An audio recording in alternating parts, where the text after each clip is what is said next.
Assalamualaikum warahmatullahi wabarakatuh. We are from Group 9. We'll be presenting about decision analysis and project scheduling from Islamic perspective. Our group consists of 5 members, which are me, Nur Amira Alia, Nur Izzati Umairah, Nadira, Danusha, and Hema.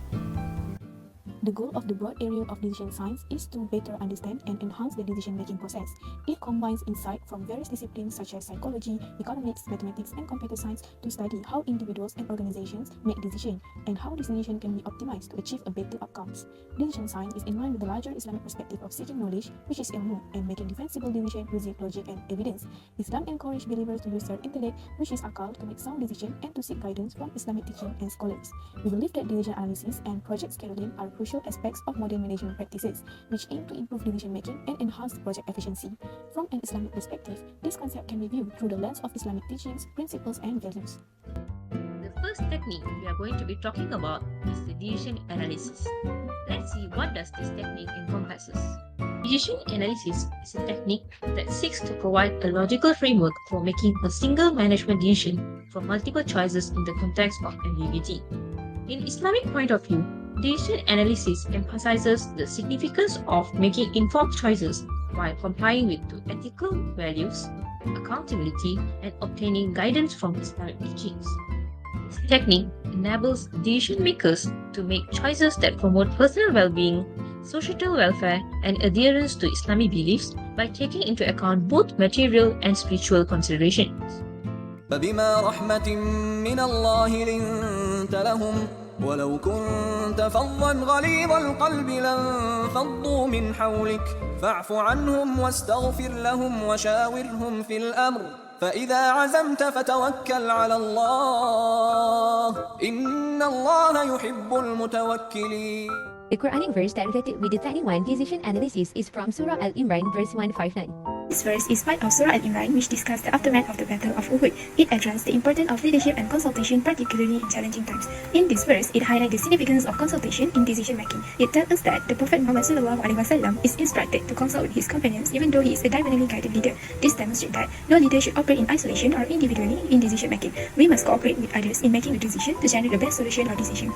The question is, how the verse align with decision analysis? There are 2 points that can be related from this verse. The first point is collaboration and consultation. The verse highlights the value of seeking advice from others by saying consult them in the matter. The idea of consult them in the matter reminds us of the power of collaboration and consultation. By seeking advice and involving others in our decision making, we can reduce bias and also increase accuracy of the decision analysis. This is consistent with a collaborative decision analysis approach in which decision makers seek opinions from multiple stakeholders in order to arrive at accurate choices and guide to the right decision. This approach not only leads to better outcome but also can strengthen the relationship and foster a culture of teamwork. The second point is understanding and leniency. The verse advises leniency and understanding in decision making. When leaders approach decision making with leniency and understanding, they can create an atmosphere where the team members feel comfortable sharing their opinions and ideas. In decision analysis, this approach can lead to better relationship among team members and more harmonious decision making process. Moreover, compassionate leadership fosters the trust and openness that encourage the team members to give opinions and best ideas regarding making the decision. To make you understand better, let's look at this illustration. Say that you operate a cosmetics company and considering investing in a new line of halal certified skincare products. Before making an investment decision, you consult with your key stakeholders for the possible benefits and risks of each option, including market demand, profitability estimates, and alignment with Islamic values. You came up with 3 decision alternatives for the problem, which is either to invest in new halal certified skincare product, expand the existing makeup line with more varieties, or diversify into a different market segment such as perfumery. The states of nature decided are 3, which are low, moderate, and high demand. The payoffs are the potential financial gains associated with each decision alternatives under different states of nature. This is the payoff table you derived from the decision-making situation. We have put the decision alternatives on the first column and states of nature in the first row with respective payoff values. Now, according to this available information, you and your team can evaluate the alternatives using these techniques such as decision-making without probabilities, which consists of an optimistic, conservative, equally likely, and minimized regret approach. Or you can determine the probabilities and use decision-making with probability technique like the expected value or expected opportunity loss approach. You can also use decision tree if you would like to represent it graphically. Eventually, these techniques will assist you in determining which choice has the highest market demand for halal products, maximizes predicted profit, minimizes risk or regret, or best corresponds with your company's goals while being ethical. By incorporating incorporating the Shura principle into the decision-making process, the skincare business owner exhibits a dedication to inclusive, transparent, and ethical decision-making that respects Islamic values. This promotes a sense of collective accountability and guarantees that choices are made with all stakeholders' best interests in mind. Project scheduling means a project management process that consists of creating and managing a schedule to organize the tasks, deliverables, and milestones of a project on a timeline. There are two scientific methods for project scheduling, which are PERT and CPM. PERT is for initially developed for uncertain activity time, which is probabilistic technique. For CPM, initially developed for industrial project, for which activity times generally were known as deterministic technique. The concept of project scheduling in an Islamic perspective broken down into points. At first, the principle that we refer to accountability emphasizes being accountable for managing tasks, resources, and timelines effectively. Individuals are responsible for accurately estimating task durations, allocating resources wisely, and monitoring progress closely to ensure project objectives are met. And the second is trustworthiness. It's valued and involves making commitments to stakeholders or person in charge regarding timelines and deliverables. And the third is stewardship, where humans are entrusted with resources by Allah and are responsible for their proper management. And the fourth is fairness and justice are emphasized in all dealings, including project scheduling. It's important to allocate tasks and resources fairly, ensuring equitable participation and opportunity for all team members. And the last is patience and adaptability. It helps to overcome unforeseen challenges and delays. For the second technique, project scheduling, the verse that we have chosen is from Surah Al-Anfal, verse 27. A'udzubillahi minasyaitonirrajim. Bismillahirrahmanirrahim.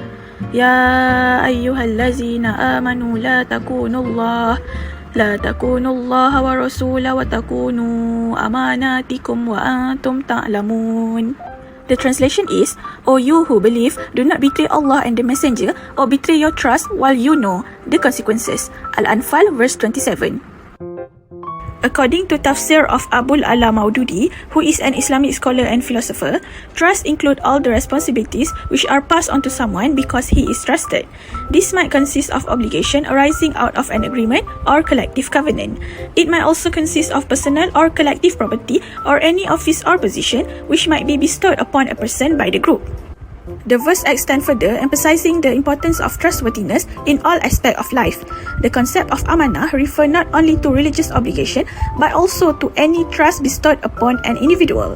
This can encompass fulfilling duties in professional setting, safeguarding confidential information, or honoring commitment made to friends and family. Next, we will discuss how the verse aligns with project scheduling.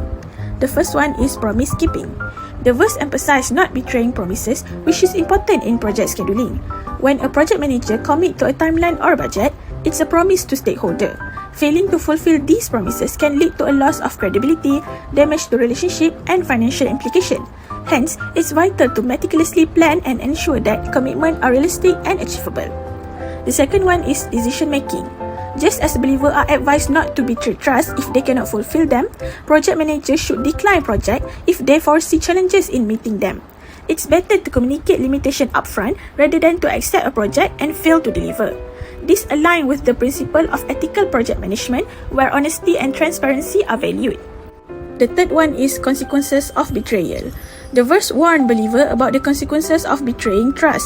Similarly, in project management, failing to keep promises can have severe repercussions.